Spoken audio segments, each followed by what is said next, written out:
ഒരു ചെമ്പിനകത്ത് ലെയർ ഇടുന്നുണ്ട്. അപ്പോൾ അതിന് പഴം അവിടെ നിന്ന് എടുത്തുകൊണ്ട് വന്നതാണ്. ഇത് തേങ്ങ ചിരവി ചെയ്ത് ഇരിക്കുന്നതാണ്. ഇതുപോലെ പല കൂട്ടങ്ങളുണ്ടാവും തേങ്ങ ഇരിക്കുന്നു. അപ്പോൾ ഇത് കൂടുതലും ആൾക്കാർ കൊണ്ടുവന്ന തേങ്ങകളാണ്, ചിരവിക്കൊണ്ട് വന്നതാണ്. പിന്നെ എല്ലാവരും 5 തേങ്ങയൊന്നും കൊണ്ടുവരാറില്ല. ഇപ്പം തേങ്ങയ്ക്കൊക്കെ വിലയും കൂടുതലാണല്ലോ. അപ്പോൾ ചിലരൊക്കെ എണ്ണയൊക്കെ കുറച്ച് കൊണ്ടുവരും. അപ്പോൾ അതും കൂടെ മെയിൻറ്റെയിൻ ചെയ്യാൻ വേണ്ടി നമ്മൾ തേങ്ങ വാങ്ങിക്കും. കാരണം ഇതിൻ്റെ എല്ലാ ചേരുവകളും കൃത്യമായ അളവിലുണ്ടെങ്കിലേ ഇതിൻ്റെ യഥാർത്ഥമായ ടേസ്റ്റ് ഉള്ളൂ.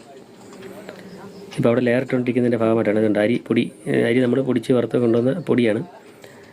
ബാക്കി അവിടെ പൈസ ആയിട്ട് കൊടുത്തവർക്ക് വേണ്ടിയുള്ള ഓഹരിക്ക് വേണ്ടിയുള്ള അരി മേടിച്ച് അവിടെ വറുത്ത് പൊടിക്കും. വറുത്ത് പൊടിച്ചതും കൂടെ കൂടിയാണ് ഇതിനകത്ത് ചേർക്കുന്നത്. ഇതെല്ലാം നീതമായ അളവിലുണ്ടെങ്കിൽ ചേർന്നെങ്കിൽ മാത്രമേ ഇതിൻ്റെ ടേസ്റ്റ് ക്ലിയർ ആകത്തുള്ളൂ. അതിനു വേണ്ടിയാണിത്. ഇത് ലെയർ ഫില്ലിങ്ങിനാണ്.